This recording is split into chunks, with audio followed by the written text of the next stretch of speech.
ಪರಮೇಶ್ವರ ಹಳ್ಳಿ ಸಾರ ಪಟ್ಟಣಗಳ ಸಿಟಿಗಳ ರೋಡಿಗಳನ್ನು ಮೆಟ್ಟು ಹಾಕಿ ಮೆಟ್ಟು ನಿಂತ ಪರಾಕ್ರಮಶಾಲಿ. ನನ್ನ ಕಂಡರೆ ಗೃಹ ಮಂತ್ರಿ ಹೆದರುವ, ನನ್ನ ಕಂಡರೆ ಮುಖ್ಯಮಂತ್ರಿ ಬೆದರುವ.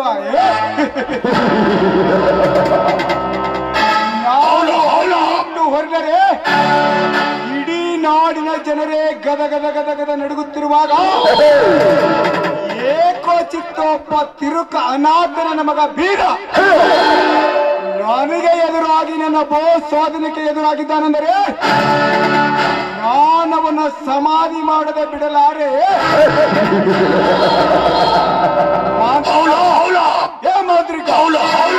ಅದೇನೆಂದು ಬೇಗ ಹೇಳಿಕೊಡ್ರಿ. ಸಸಿಯನ್ನು ಕರೀಲಿಕ್ಕೆ ಹೋದ ಕೆಲಸ ಏನಾಯ್ತು? ಈಗಲೇ ಬರ್ಲಿಕ್ಕೆ ಹೇಳಿದ್ದೇನೆ ಗೌಡ್ರಿ.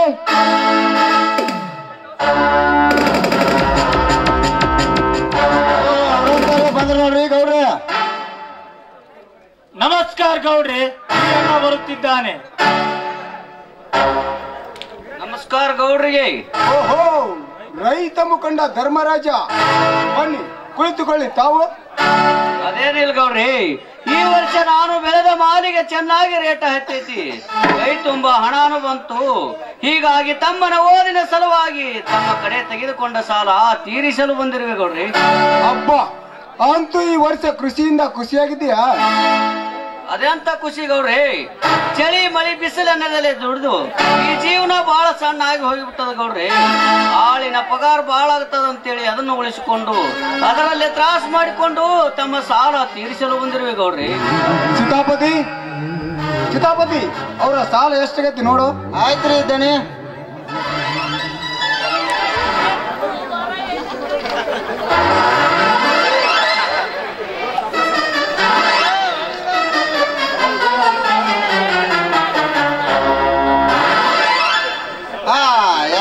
$2,48,000 ಆಗೈತಿ ನೋಡ್ರಿ ದನಿ. ಆಯ್ತು, ಚುಕ್ತಾ ಮಾಡಿಬಿಡ್ರಿ, ತೆಗೆದುಕೊಡ್ರಿ ಹಣ.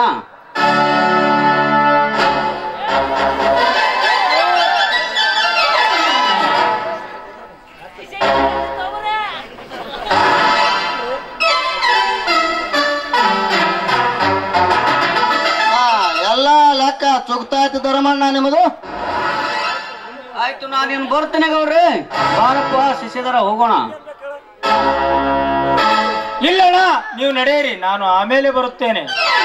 ದೊಡ್ಡವರ ಮನೆಯಲ್ಲಿ ಬಹಳ ಹೊತ್ತು ನಿಲ್ಲಬಾರದಪ್ಪ, ಬಾರಪ್ಪ ಹೋಗೋಣ.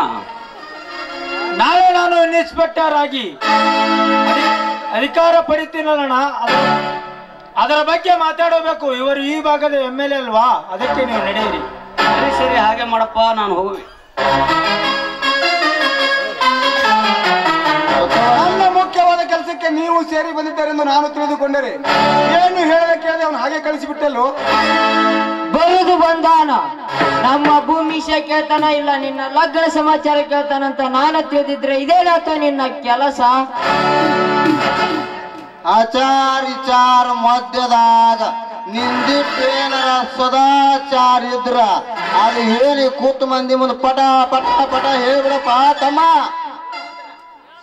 ಇಲ್ಲ ಅಂದ್ರ ಆ ಬೀರ್ನ ಇಲ್ಲಿಗೆ ಕರೆಸಿ ಕೆಡವಿಲೆ ಹೊಡೆದು ನೀನು ನನ್ನ ತಂಗಿ ಲಕ್ಷ್ಮಿಯನ್ನು ಮದುವೆ ಆಗು. ಎಲ್ಲ ಕೆಲಸ ಓಕೆ ಆಗುತ್ತೆ. ಇದರ ಬಗ್ಗೆ ನಾವಿಬ್ರು ಸೇರಿ ಹೇಳಿ ಬಂದಾಗಿದೆ. ಇವತ್ತೇ ಅಷ್ಟೇ ಕೊನೆಯಾಗುತ್ತದೆ. ಅದು ಇವತ್ತೇ ಕೊನೆಯಾಗದಿದ್ದರೆ ಅವನ ತಾರೀಕು ನಾವೇ ಕೊನೆದು ಮಾಡುತ್ತೇವೆ. ಏಯ್ ನೀನು ಸುಮ್ಮನಿದಲ್ಲಿ ಬೇಬರ್ಸಿ. ಈ ಶಶಿಧರ ಮ್ಯಾಗ ನಮ್ಮದು ಈ ಸುವಾಸ ಐತಿ. ಅಲ್ಲಪ್ಪ ಶಶಪ್ಪ, ನೀನು ನಮ್ಮ ಲಕ್ಷ್ಮಣ ಲಗ್ನ ಮಾಡ್ಕೊಳಕ ತಯಾರದೇನೋ? ಮತ್ತ ನಿಮ್ಮ ಅಣ್ಣನ ಒಪ್ಪಿಗೆ ಕೇಳ್ಕೊಂಬಂದೇನಪ್ಪ? ಒಪ್ಪಿಗೆ ತಗೊಂಡೆ ಇಲ್ಲಿ ಬಂದಿದ್ದೇನ್ರಿ. ನೀವು ಲಕ್ಷ್ಮಿನ ಕೇಳಲ್ಲ, ನೀನು ಹೊಡಿಬೇಕ ನಂಗ. ಶಬಾಸ್, ನಿನ್ನೆದುರಿಗೆ ಕೇಳುತ್ತೇನೆ. ಲಕ್ಷ್ಮಿ, ಏ ತಂಗಿ ಲಕ್ಷ್ಮಿ,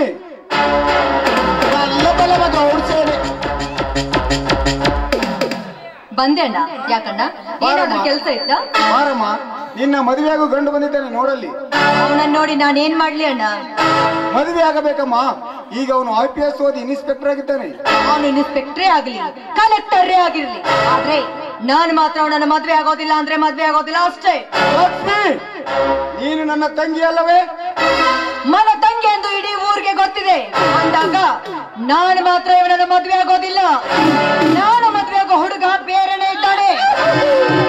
ನನಗೆ ಗೊತ್ತಿಲ್ಲದ ನಿನ್ನ ಕೈ ಹಿಡಿಯುವವನು ಯಾವನ ಪಡ್ಕೊಂಡು ನಾನು ಅದಕ್ಕೆ ಅವಕಾಶ ಕೊಡುವುದಿಲ್ಲ. ನೀನು ಇವನನ್ನೇ ಮದುವೆ ಆಗಬೇಕು. ಅದು ಈ ಜನ್ಮದಲ್ಲಿ ಸಾಧ್ಯವಿಲ್ಲ. ಲಕ್ಷ್ಮ ಯವ್ವ ಗೌಡ್ಸೇನೆ ಒಳಗೆ ಹೋಗ್ಬಾರ್ದಾರವ ಯವ್ವ. ನಿನ್ನ ಕೈ ಹಿಡಿಯೋ ನಮ್ಮ ತಮ್ಮ ಬಹದ್ದೂರ್ ಗಂಡದಾರ ಮತ್ತ ಅವ್ರು ಬಿಟ್ಟು ಇಲ್ಲೆಲ್ಲಿ ನೋಡ್ತೀನಿ. ನನಗೆ ತಿಳಿಯದೆ ನನ್ನ ತಂಗಿಯ ತಲೆ ಕೆಡಿಸಿದ ಅವನು ಯಾವನ ತಿರುಕನಿರ್ಬೇಕು.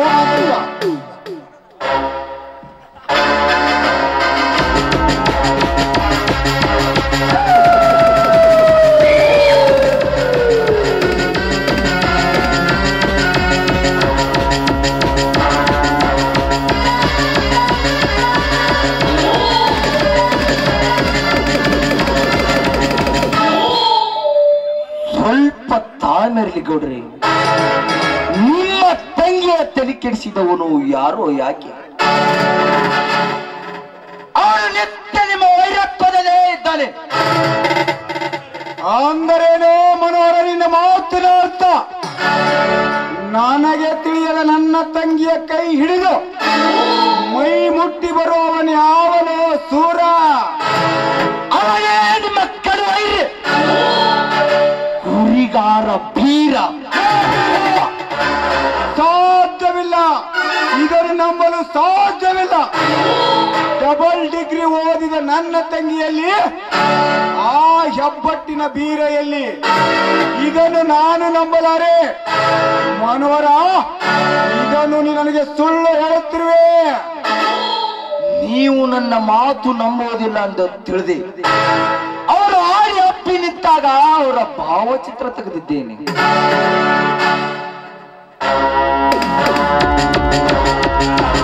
ನೋಡಿಲಿ, ಇದನ್ನೇನು ನಾನು ನೋಡುತ್ತಿರುವೆ? ಈ ಭಾವಚಿತ್ರದಲ್ಲಿರುವುದೆಲ್ಲ ನಿಜವಾಗಿ ಸತ್ಯವೇ? ನಿಜವಾಗಿ ಆ ಬಡವರನ್ನ ತಂಗಿ ಕೈ ಹಿಡಿದಿರುವನೆ? ಮನೋಹರ, ಈಗೇನು ಮಾಡಲಿ? ಈಗಲೇ ಅವನು ಇಲ್ಲಿಗೆ ತರಿಸಿ ತುಂಡು ತುಂಡಾಗಿ ಕತ್ತರಿಸಿ ಹಾಕಲೆ, ಎಲ್ಲ ಅವನ ಮನೆಗೆ ಬೆಂಕಿ ಇಡಿಸಲೆ. ಸತಿ, ಏನಿದಕ್ಕೆ ನಿನ್ನ ಉತ್ತರ? ಈ ವಿಷಯದಲ್ಲಿ ನೀವು ಮಾಡಿದ್ದೇ ಮಾರ್ಗ, ಕೊಟ್ಟಿದ್ದೇ ಅಂತಿಮ ತೀರ್ಪು. ಆಯುಷ್ಯದ ಅವಧಿ ಮುಗಿದ್ರು ಅವನಿಗೆ ಇನ್ನು ಸಮಯ ಬೇಡ ಗೌಡ್ರಿ. ತಾಳ್ಮೆ ಎಂಬುದು ತಾಳ ತಪ್ಪಿ ಇನ್ನ ಬಾಳ ಬಳ್ಳಿ ಹರಿದು ಹೋಗುತ್ತಿದ್ದಾಗ ತಡವೇಕೆ? ಈಗಲೇ ನನಗೆ ಅಪ್ಪನೇ ಕೊಡ್ರಿ. ಅಂದ್ರ ಅವನ ಕತೆ ಮುಗಿಸಿ ಈ ಶಶಿಗೆ ತಿಥಿ ಮಾಡ್ಕೋತ ಹೇಳ್ಬಿಡೋಣ ಅಂದ್ರ ಅವಸರದಲ್ಲಿ ಆಯುಷ್ಯಕ್ಕೆ ಕೈ ಹಾಕಿ ಅವಸಾನ ತಂದುಕೊಳ್ಳದಿರಿ. ನಿಮ್ಮ ತಂಗಿ ಈ ಶಶಿನ ಬಿಟ್ಟು ಅವನ ಕೈ ಹಿಡಿದರೆ ಏನಾಯ್ತು? ಈಗ ಇವನ ಮದುವೆ ಆಗಬೇಕು, ಇವನಿಂದ ಪ್ರೀತಿಯೂ ಮಣ್ಣಾಗಬೇಕು. ಅಂತದೊಂದು ಕಾರ್ಯ ನಾನು ಮಾಡಿ ತೋರಿಸ್ತೇನೆ. ಇದಕ್ಕೆ ನಿಮ್ಮೆಲ್ಲರ ಒಪ್ಪಿಗೆ ತಾನೆ? ಹೌದಾ? ಅದೇನೆಂದು ಬೇಗ ಹೇಳು. ತಾಳ್ಮೆ ಎಂಬುದು ನನ್ನ ತಾಳ ತಪ್ಪಿ ಸರ್ಪದ ಹೆಡೆ ಎತ್ತಿ ನಿಂತಿದೆ. ಅದು ಏನೆಂದು ಬೇಗ ಹೇಳು. ನನ್ನ ಚಿಕ್ಕಪ್ಪನ ಮಗಳು ಲಾವಣ್ಯ ಅಂತ ನನ್ನ ತಂಗಿ ಇದ್ದಾಳೆ. ಅವಳನ್ನು ಇವನಿಗೆ ಕೊಟ್ಟು ಮದುವೆ ಮಾಡೋಣ. ನಿನ್ನ ತಂಗಿ ಇವನಿಗೆ ಕೊಟ್ಟರೆ ನನ್ನ ಸೇಡು ಹೇಗೆತ್ತಿರಬೇಕು? ನಿಮ್ಮ ಸೇಡು ಅಷ್ಟೇ ಏಕೆ?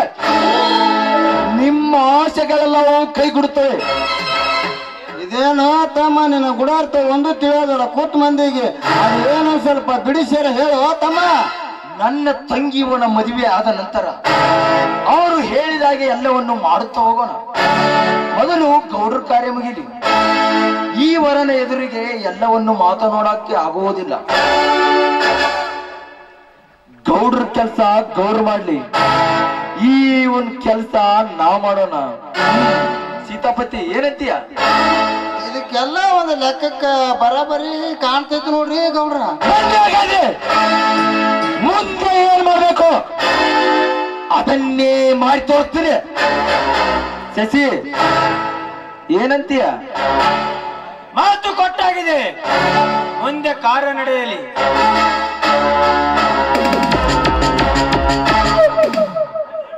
ನೋಡ್ರಿನ ಲಕ್ಷ್ಮಣ ಬೆಕ್ಕ ಮಾಡಿ ಕುಂದ್ರಿಸಿ ಮ್ಯಾಗ ಅಂದ್ರ ಹಾಕಿಬಿಡನ್ರತ್ತು. ಅಲ್ಲಿಗೆ ಅವರ ಕಥೆಯ ಮುಕ್ತಾಯ.